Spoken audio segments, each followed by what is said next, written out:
Après avoir étudié beaucoup de façons d'importer son avatar de SL dans Blender, je me dirige plutôt vers l'utilisation du plugin Avastar qui correspond mieux à une utilisation Blender vers SL du fait des imports qui sont automatisés et surtout des vertex group que je vous montrerai après. Donc je vais vous montrer comment faire un workflow complet de Blender vers SL pour la création de vêtements. La première chose à faire, c'est de vérifier que nous avons bien deux plugins installés dans Blender. Donc je vais me rendre dans File, User Preferences, vérifier que le plugin Avastar, alors je tape ici Avastar, est bien installé. Voilà. Ensuite, le deuxième plugin dont j'ai besoin s'appelle Copy Bone Weight et il est bien installé aussi. Tout est parfait. Je peux refermer cette fenêtre et mettre un avatar dans ma scène. Donc, Add, Avastar. L'avatar va apparaître au niveau du curseur 3D. Voilà. Et je vais le remettre au centre de ma scène avec la combinaison de touches Alt-G. Alt-G. On va centrer un peu ma scène. Voilà. Une fois que j'ai fait ceci, je vais conformer ma shape à la shape que j'ai dans Second Life. Au préalable, j'ai exporté depuis Second Life ma shape en format XML. Donc, une fois que mon squelette est sélectionné, je vais me rendre dans la fenêtre ici, Objet, dans l'onglet Objet. Alors, on va agencer un peu, refermer un peu tous ces menus qui apparaissent. Voilà. Et je sais que les boutons dont j'ai besoin pour corriger ma shape sont dans Avatar Shape. Donc, Avatar Shape. Et je vais aller cliquer sur Load Shape pour aller chercher mon fichier XML que j'ai extrait de Second Life. Donc, Load Shape, je vais aller à l'endroit où j'ai sauvegardé mon fichier XML. Le voici, fanny-2012.xml. Je le sélectionne et je fais Load Shape. Ma shape est maintenant conforme à ce que j'avais dans Second Life. Et il me reste à régler un problème.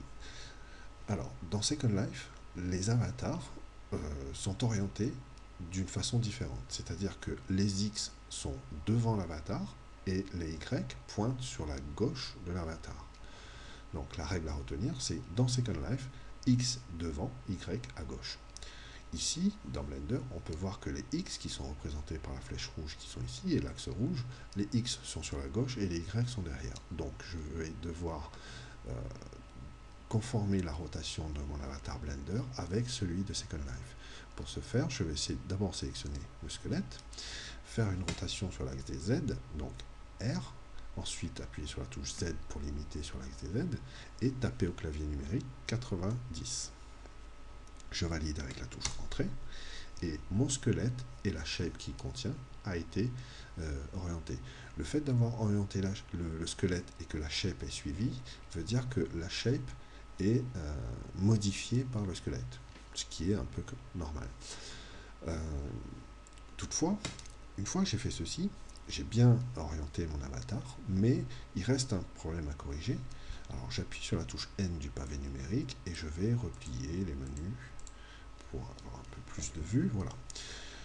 Pour Blender, mon avatar avait une position Y égale 0 en rotation, X égale 0, Y égale 0 et Z égale 0, et je l'ai mis avec une rotation à Z égale 90.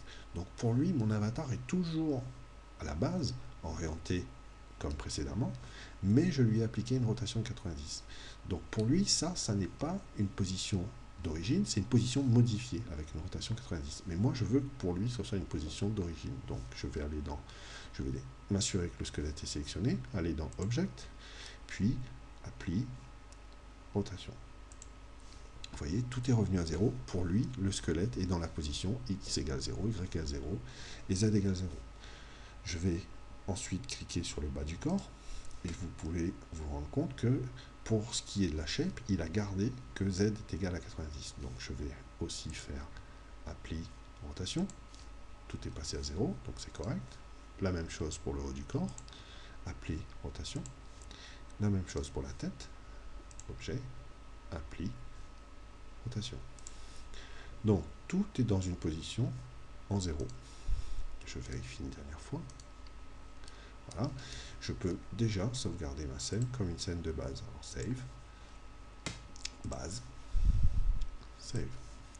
Voilà, je suis maintenant prêt pour commencer le travail de création de vêtements pour Second Life.